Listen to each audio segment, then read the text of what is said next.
is the first motorbike that I've upgraded. You know, I've got car wheels on there. This is so powerful. Yeah, the thing is about the general public, civilians, their AI is very poor. You know, that if they don't understand the situation, they'll just walk away. Okay. It's okay, but they walk away too often.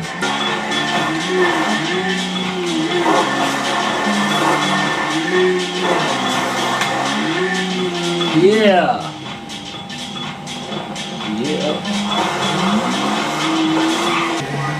Let's do this. This is my super powered motorbike. This is the first motorbike I've upgraded. You know, every vehicle has its own unique way it can be upgraded. I like that. Nice touch. Let's do this. Let's do this.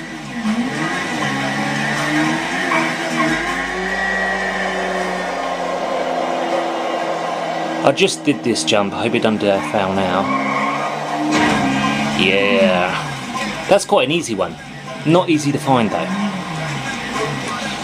Yeah, it should never say jump failed when you land on your wheels. You know, it does sometimes.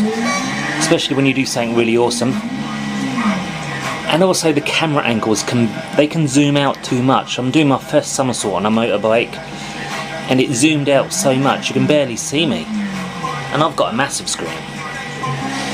You know, the world's constantly upgrading itself and changing. You see advertisements that weren't there before. And cars you've never seen, you know? Yeah, and every strange car has its own unique way you can upgrade it if you take it to the garage.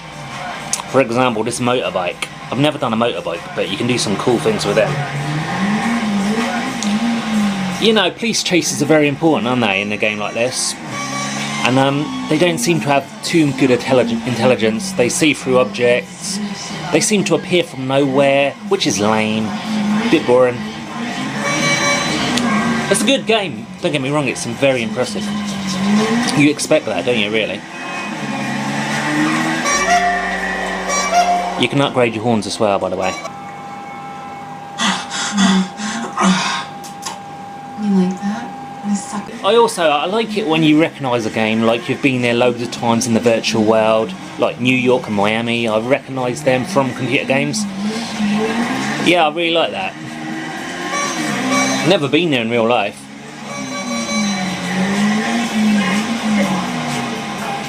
What do you think of my horn? There's loads of complicated horns, but you have to hold down the button to hear them in full, you know? You're usually too busy to do that.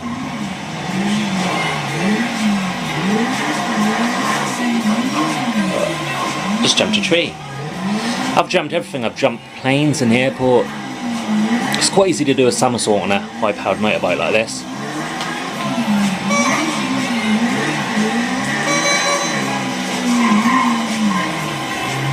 Yeah, I'm not sure about the story mode, you know. I think it's Hacker Jimmy is his name. I mean, I don't think he would... I think he'd prefer this over a decent first-person shooter because I don't think he'd be able to cope with online gamers or the first-person shooters because you have to be really clued up and intelligent, really, to succeed. Because they evolve at the speed of light, you know. No wonder they're the most popular online game activity. Yes, I'm just wondering if a game can ever compete with a first-person shooter. I don't know, not long-term. Short-term, this is amazing in scale, and you can kill your friends while they're playing golf by landing a helicopter on the head, you know. You never had that in gaming before. Just the fact that you can, you know. I like the weather, you know, it's barely rained in this game. And I appreciate it once it does rain. It's a nice refreshing change, I think. Bit of juice. I'm just thinking, any more points I want to make? Yeah. You know the texts in the game? It'd be really cool if you could get them in on your real phone. That'd be really awesome, because you could be down the supermarket in the real world and just get a phone from a virtual character in the game, maybe one of the lap dancers or something, and it would intertwine the real world into your game even more. I thought that'd be amazing, but I don't know if they can do that. It'd be surreal.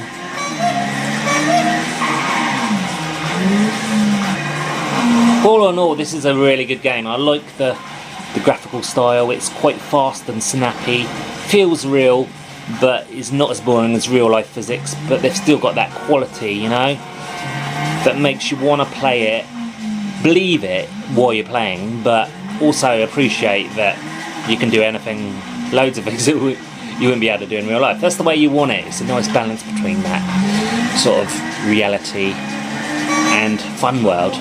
The free roam world is a lot of fun, but the story, I have no interest in any of the characters, and I think it's stuffed full of voice acting, and I only do the story so I've got money to play around with in the free roam world.